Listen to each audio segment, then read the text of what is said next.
the world was reminded that regular cycling stimulates and improves your heart, lungs, and circulation.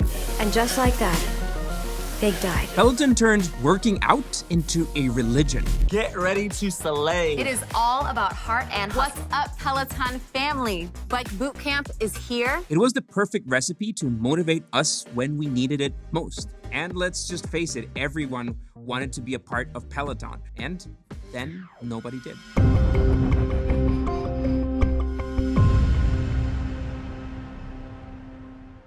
Just like that, the company is going down in flames. So how does a company go from having a seemingly perfect product for our times to downright desperation? Well, here's how. We have identified a leaker and we are moving forward with the appropriate legal action. That quote, which looks like it came out of a legal thriller, this is real life, and it was Peloton struggling to contain a shitstorm in January 2022. Meanwhile, all the headlines agreed that there was no saving Peloton. And to think that in 2020, as the world was in lockdown, Peloton had seen these insane record numbers. The company has over 1 million passionate riders. Have hoarded nearly $1 billion, valuing the company at $4.15 billion. The company says... But to understand how they kind of changed everything and then didn't, we need to go back in time. Not to the pandemic, before that. Because Peloton's core problem started long before the pandemic, in 2012. That's when John Foley told his colleague, Tom Cortez, that he had this idea. It was almost impossible to attend the expensive cycling sessions at his favorite studio. The classes were either packed or expensive or both, and Foley wasn't the only one struggling with this. As a Barnes & Noble's executive, at least he made the right choice to move out of that. His life reflected that of many around him. It wasn't only about trying to work out. Foley had noticed that people loved a specific instructor, making those sessions with that instructor so much harder to attend. And his idea was to create all of that experience at home. Okay, Peloton, let's go. People would have this excellent at-home exercise bike with a screen that allowed them to screen their favorite lessons from their favorite instructors. I mean, the idea makes sense. And if you fast forward to 2018, early 2019, the company had sold more than 400,000 bikes. They had also launched this treadmill that had sold over 120,000 units, and it is safe to say that people were addicted to Peloton. Mind you, back then, there was no sign of this. A SARS-like virus, which has infected hundreds in China, has now reached the United States. 100,000 daily cases for the last 10 days. Just to declare this a global health emergency. Peloton was a way of life, and famous people loved it, used it, tweeted about it, and people followed. People even went all the way to tattooing the Peloton logo on their skin. They earned this high praise from the media. Some even called it the future of fitness, and to a degree, it would kind of become true. But hold on. What was it? Like, what was this secret drug that kept people hooked on Peloton? Foley's idea had transitioned perfectly from theory to practice. You could either drop into a class with your favorite instructor, stream it whenever you wanted, plus there was this tight sense of community, this sense of competitiveness, some gamification in there. Instructors would call out members reaching 100 classes or even 1,000. There were leaderboards and endless ways of connecting through social media. In so many ways, the instructors became celebrities of their own. They were household names, literally, as people loved one or hated the other. Put your phone away, let's get to work. Peloton replicated real life. A famous instructor would fill up a class in no time, but with Peloton, thousands could join from their home. Each class had a vibe and a pace. Users weren't the only ones head over heels for Peloton. Investors were dishing out a lot of money. By 2019, Pelton had seen close to $1 billion in investments, an valuation of around $4 billion, and there were talks of an IPO. So the company was already a huge hit before the pandemic. So how did they land on our company forensics? Well, because from the start, some parts of the equation were a bit off. Let's look at pricing, for example. So the costs in 2018 and 2019 were as follows. A bike had a price of around $2,000. Then there was a fee of $39 a month to just stream the lessons, both live or on demand. And then other costs, and it is a big chunk of change. Even in the early stages of the company, with the idea in its earliest stage, pricing was an issue for them. Because you see, once the founders had the idea, Funding honestly came relatively quickly. They raised $400,000 from angel investors, taking a lot of that money and an entire year to create their first sample bike. Then they raised another $3.5 million to further fund the operation with that bike. And then, get this, Peloton went to crowdfunding. It's usually companies that don't manage to raise money that end up going to crowdfunding. And we made a whole video about that if you want to watch it. So Peloton took to Kickstarter, but it wasn't for the money. They were trying to create buzz, and they were trying to spile people's interest, which is, by the way, a very cheaty way of using Kickstarter. I mean, Kickstarter is great. I funded my first company via Kickstarter, but it kind of sucks when you see a company that has funding that doesn't actually need Kickstarter to launch a product, just leveraging the platform and raising millions of dollars in a campaign. But anyway, here's a catch on this. Peloton had only pre-sold 200 bikes because they were so expensive. At $1,500 each, this was a product that many people thought twice about funding. Still, back then, it didn't seem to matter that much because Peloton had created so much buzz. Also, there was the instructors and again, the sense of community. It seemed that all of this could kind of compensate for that crazy price tag. But critics appeared from the very beginning. Every product Peloton launched kept raising eyebrows. Their first treadmill, the Tread, generated the same reaction. It cost around $2,500 and the Tread Plus up to $4,300. That's a lot of money, and of course there are cheaper competitors out there. But the cult following had people wanting in. They were willing to pay those hefty prices, and the numbers kind of made some sense for them. After all, paying for individual classes is expensive in most big cities. Gym memberships rack up quickly. Plus, Peloton offered payment plans that ended up being less expensive than other options for some users. The payment plan did go for 39 months, so it was this long plan. Still, it made sense if the company stayed in business. If the company stayed in business. But back then, it seemed like it. Investors had ditched out $550 million by 2018, and Peloton continued to rise to the top. 2019 was no different. They had claimed 1.4 million individuals with an account and stated that sales had grown 110% year on year. So when the company announced its IPO, people were really excited about it. They aimed at an $8.1 billion valuation with a price share of $29. But the IPO didn't go as planned. I think it's still too high. I mean, my estimate was about $18 to $19, and that's giving them the benefit of every doubt. Peloton opened at a lower price than expected, and the media had it rated as one of the worst unicorn debuts of the year. But why? I'm going to tell you why. I promise I'm going to tell you why. Because just like life itself, this video is about to take a massive turn. Because this happened. The breaking news, stay at home. That is the order tonight from 4 state governors as the coronavirus pandemic spreads. Message to stay home appears to finally be getting through. In California, the notoriously busy highways are nearly empty. This comes as Alabama and Missouri just joined 40 other states that are urging people to stay home. That covers nearly 95% of the U.S. population. And while all of us were scared and confused, Peloton wasn't.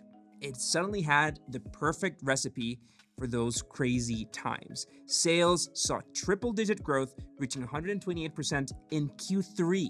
And shares were riding high. In January 2021, the company saw its share reach $171, remember, from $29. More importantly, the company was seeing the lowest churn in its history. So that's great. The conditions were perfect for that moment, for that company. But just like all things, the pandemic would eventually end. Kind of. The Omicron variant is on the move. Countries across the world are starting. Plus, there was another problem at hand than just lockdowns ending. A much bigger problem. The global supply chain isn't functioning as it normally does, and that's impacting the supply chain being stretched at there were shortages everywhere, with the suppliers struggling to cope. Well, it's all because of the global supply chain crisis that's happening right now. So when the arteries that move the containers and the packages of the world began to falter, Peloton's downturn started, and it was fast. After all, logistics were just one of their problems, and that's the hard part of this video, because where do we begin? I mean, before all this crazy stuff happened, the very essence of Peloton was flawed to a degree. So we know that the devices were expensive, but to investors' eyes, this meant that with particular conditions, Peloton could have strong margins. That is, in very particular, very specific situations.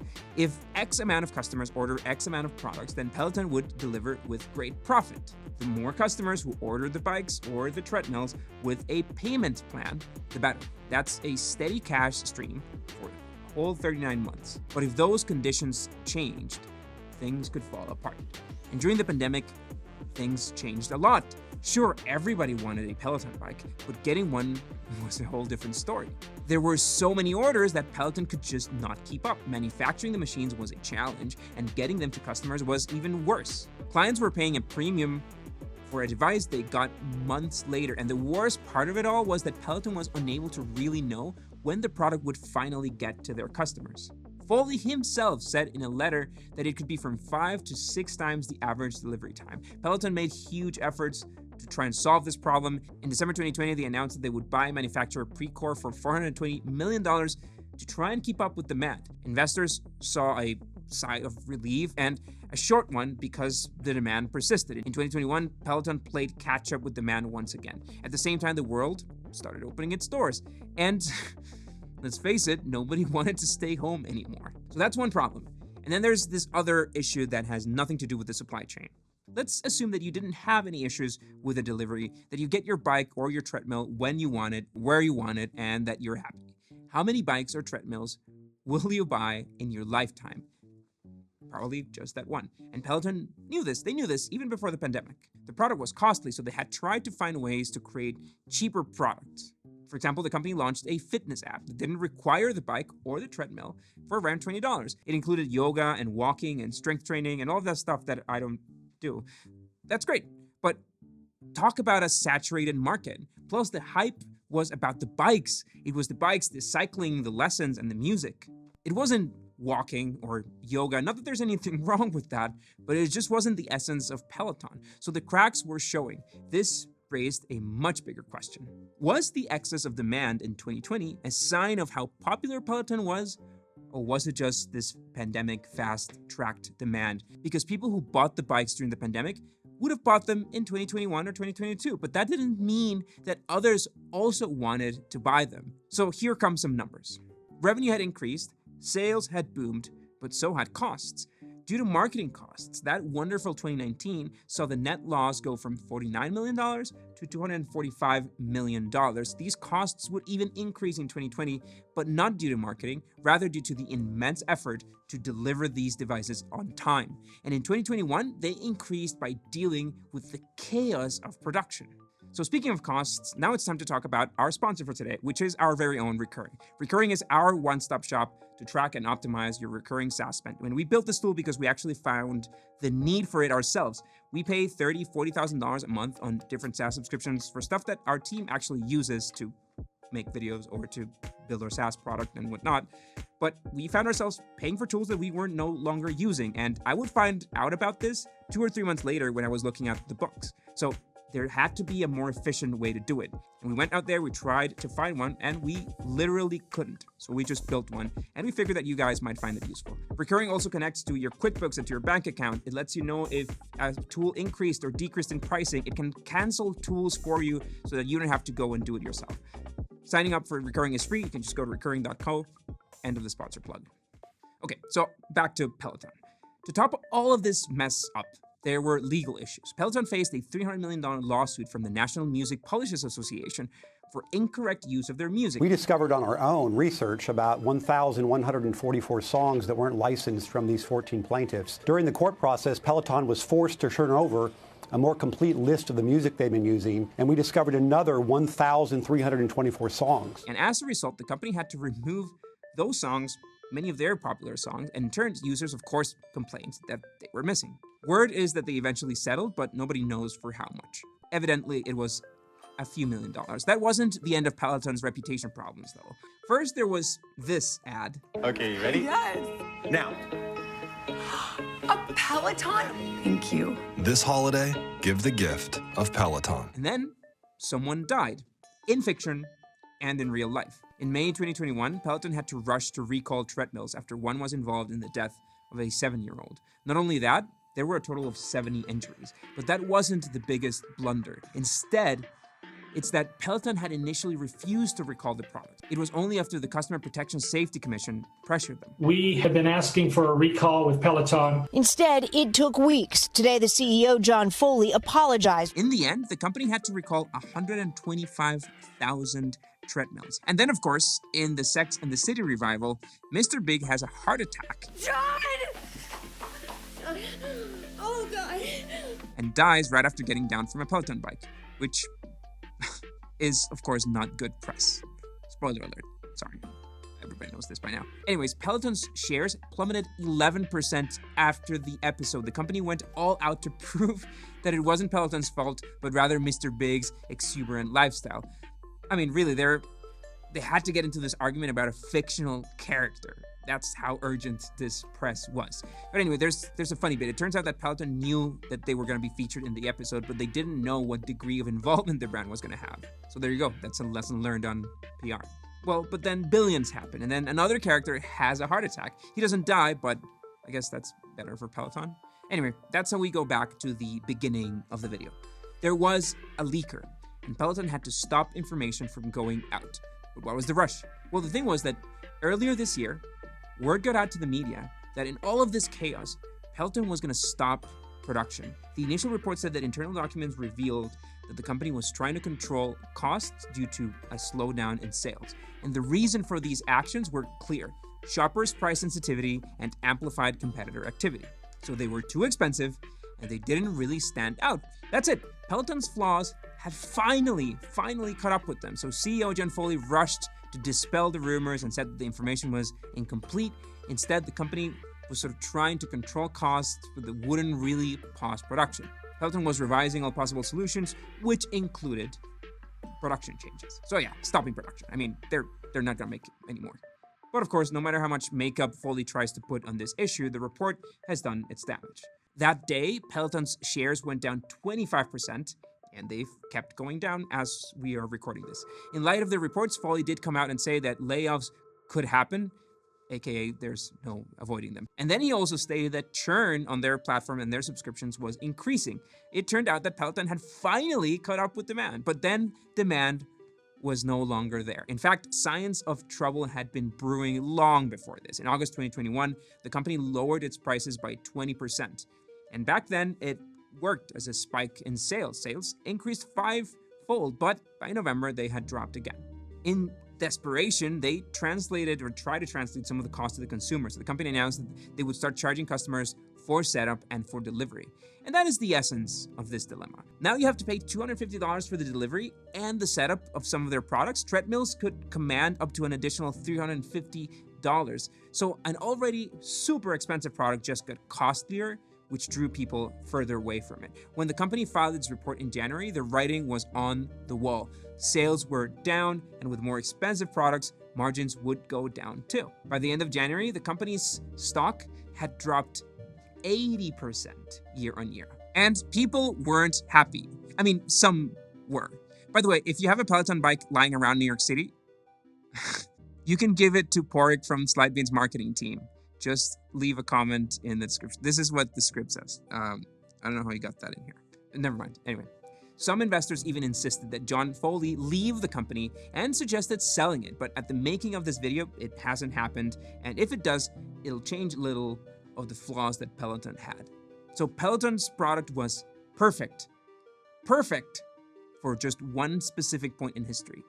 But things changed in a heartbeat. And as weird as that may sound, the company can't rely on a pandemic to thrive. It's not that bad. In the end, the good aspects will survive. A community of users motivating and competing amongst themselves, the instructors, each with their own flair and now their own following, and the music, the sessions, all of it. But I can't say the same for the company.